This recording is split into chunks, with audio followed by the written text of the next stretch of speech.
Hello, it's your boy G-Rose here with a review of Pray for the Devil. It came out just in time for Halloween, but sadly it has not packed the necessary scares for spooky season, and it will likely be forgotten in the sea of other demonic possession films that have populated the horror genre. Let's dive into this latest deal with the devil. Sister Anne, played by Jacqueline Byers, believes she is answering a calling to be the first female exorcist, but who or what is calling her? In response to a global rise in demonic possessions, Anne seeks out a place at an exorcism school reopened by the Catholic Church. Until now, these schools have only trained priests in the Rite of Exorcism, but a professor recognizes Sister Anne's gifts and agrees to train her.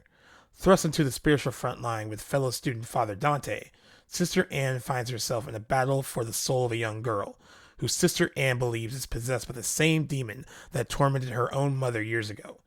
Determined to root out the evil, Anne soon realizes the devil has her right where he wants her. The big problem with Pray for the Devil, as directed by Daniel Stamm and written by Robert Zappia, is that it brings nothing new to the table. The one fresh angle is that a female exorcist is at the forefront, but this isn't enough to make it stand out. Despite the best efforts of Jacqueline Byers, who gives a performance that is far better than the film, the movie can't help but be a series of cliches. The Exorcist is the granddaddy of this subgenre, and all the possession films that have come after merely have to possess an interesting story to even try to be in the same league. Most fall short because they all follow the same beats, and Pray for the Devil is no different. During the exorcism scenes, we get the typical milky eyes, crazy body contortions, superhuman strength, and a child in peril, but they all have a been there, done that quality to them.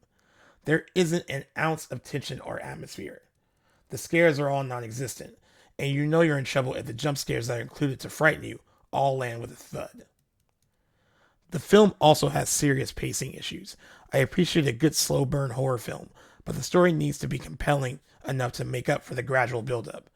There are talks about church politics, and while the process of handling terminal possession could be an interesting avenue to explore, the movie doesn't really do enough with it. The quiet, more dialogue-driven scenes move at a snail pace.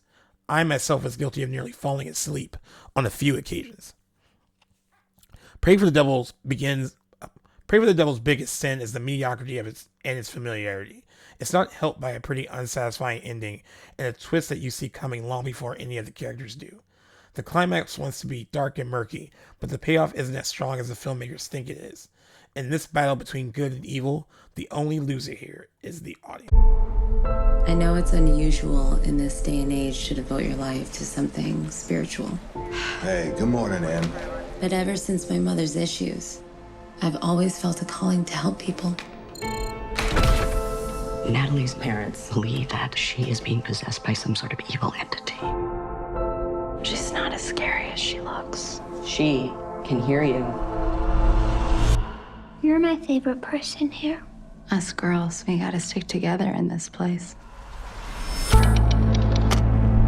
We have a female student in the class, only as an observer. Because as you know, women are strictly forbidden from performing exorcism.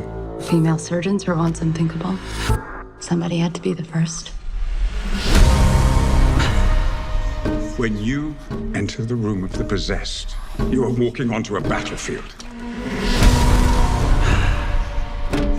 Strike terror, Lord, into the beast, now defiling this innocent child. I can't hear you. No!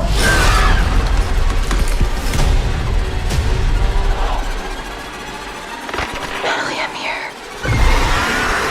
I'm here with you. This little light of mine. You have a gift. I'd like to teach her. This relationship, it's personal. We all have a personal relationship with God. Not with God. This feeling has followed me my entire life.